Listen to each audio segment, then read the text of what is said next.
Assalamualaikum warahmatullahi wabarakatuh. Ini pertemuan ke-6 ya, mengenai perencanaan proses produksi dan kapasitas. Untuk perencanaan proses produksi akan dijelaskan pada pertemuan ke-6, sedangkan untuk kapasitas akan dijelaskan pada pertemuan ke-7. Jadi sebenarnya apa sih perencanaan proses itu? Biasanya suatu keputusan yang berkaitan dengan proses merupakan pendekatan yang digunakan organisasi dalam mentransformasikan sumber-sumber daya yang ada menjadi suatu barang atau jasa. Jadi kalau misalkan di awal kita sudah menjelaskan mengenai adanya input, kemudian diproses akan menghasilkan output. Nah, dalam proses itu dia ada sesuatu yang dirancang, di mana tujuannya adalah untuk mencari jalan untuk memproduksi barang dan jasa yang jelas untuk memenuhi kebutuhan dan keinginan konsumen. Kemudian spesifikasi produknya itu berada dalam jangkaan keterbatasan biaya atau hambatan materialnya. Biasanya dihubungkan dengan biaya yang dibutuhkan dan kira-kira akan menggunakan mesin apa, misalkan seperti itu. Nah, ini ada beberapa seleksi proses di mana ada berbagai tipe proses produksi. Ada aliran garis, kemudian ada aliran intermittent, kemudian ada aliran proyek. Ini sekedar pengetahuan mengenai teorinya. Ada aliran garis ini ya. Kemudian kita akan langsung masuk ke dalam faktor-faktor yang perlu dipertimbangkan dalam keputusan seleksi produksi. Seleksi proses, di mana dia ada 6 faktor. Ada kebutuhan modal, kondisi pasar, tenaga kerja, bahan mentah, teknologi, dan keterampilan manajemen. Ini sebagai contoh ya, ada PT ABC. Suka banget PT ABC ya.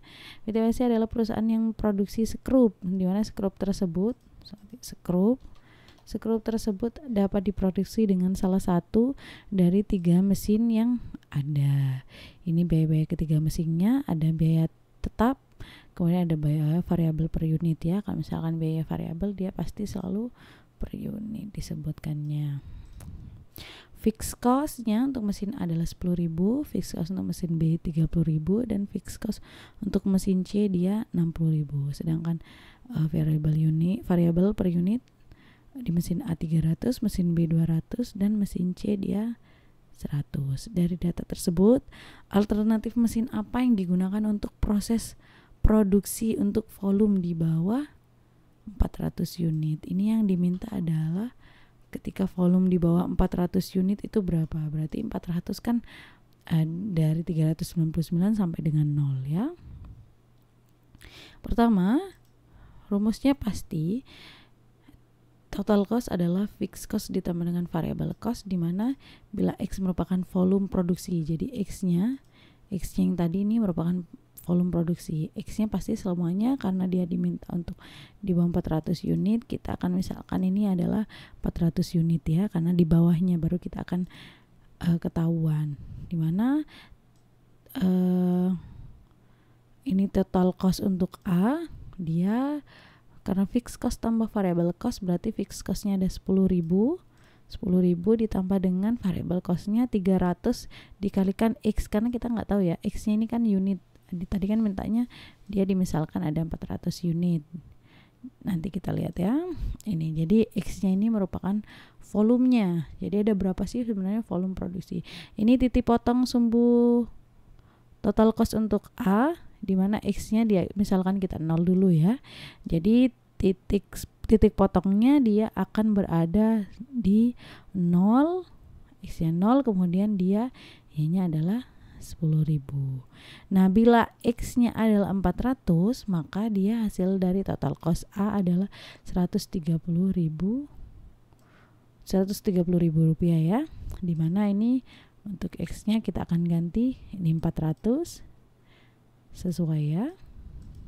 Pun begitu kita kerjakan menggunakan total cost B, sama caranya fixed cost ditambah dengan variable cost, kemudian dikalikan dengan X-nya.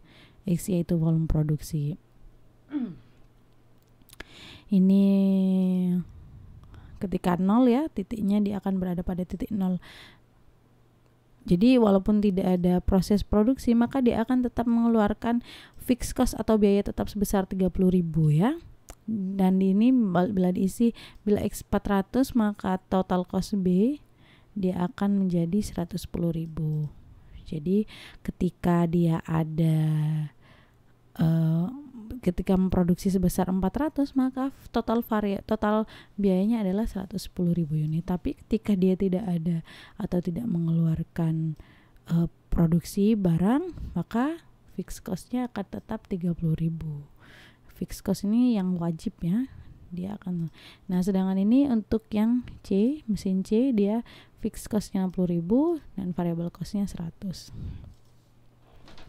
Ini sama seperti yang tadi, ketika 0 maka fixed cost-nya akan tetap dibayar 60.000. Tapi kalau misalkan dari mana? Karena X-nya kan ini dikali, ini berarti sama dengan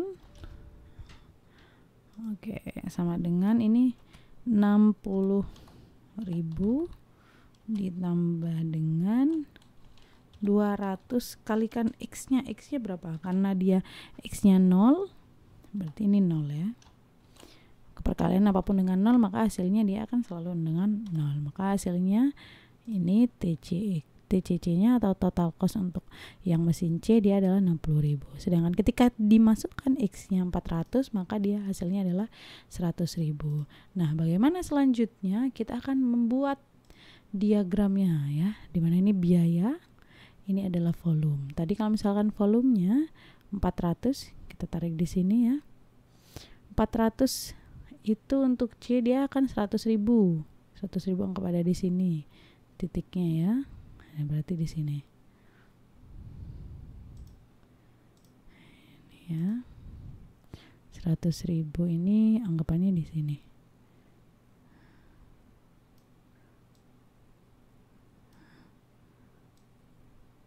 Ya. Ini di 400 unit.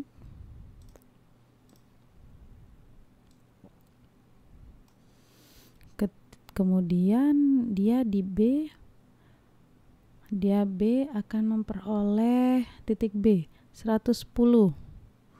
Berarti agak ke atasan lagi. Misalkan ini ya, 110 di sini. Nih.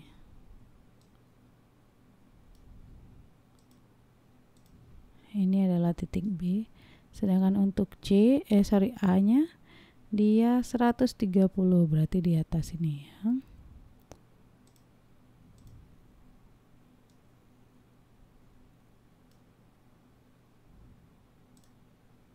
Sorry, ini gambarnya nggak terlalu bagus, saya minta maaf. Nah, dengan demikian, jadi kalau misalkan ini ya, diketahui ketika ini proses produksinya untuk 400 unit. Tapi kalau misalkan ternyata yang lebih bagus untuk produksi di bawah 200 unit itu dia adalah untuk mesin A. Jadi kalau misalnya di bawah 200 unit ya, di bawah 200 unit ternyata dia biayanya akan lebih rendah jika dibandingkan dengan ketika memilih untuk mesin B ataupun dengan mesin C. Ini mesin C ya.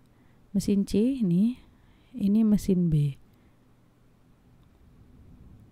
Ini mesin B, kemudian ini mesin, yang ini mesin C ya.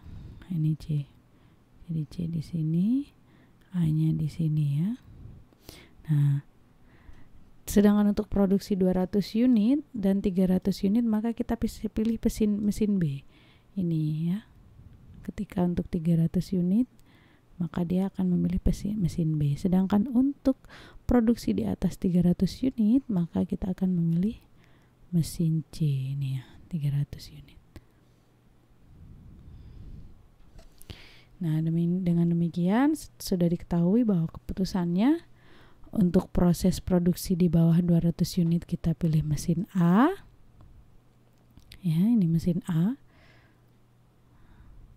Karena dia biayanya akan lebih rendah dibandingkan dengan yang lain.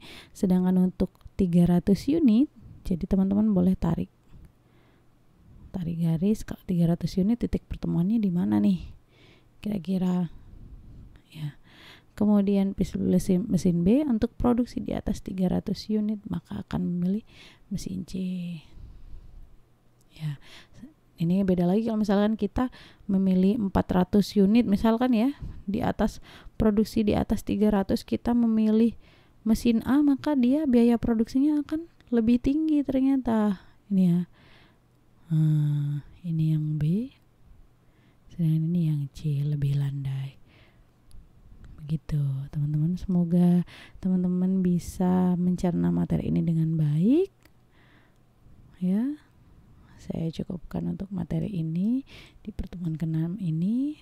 Untuk pertemuan di perencanaan kapasitas akan dijelaskan pada pertemuan ke-7. Terima kasih. Assalamualaikum warahmatullahi wabarakatuh.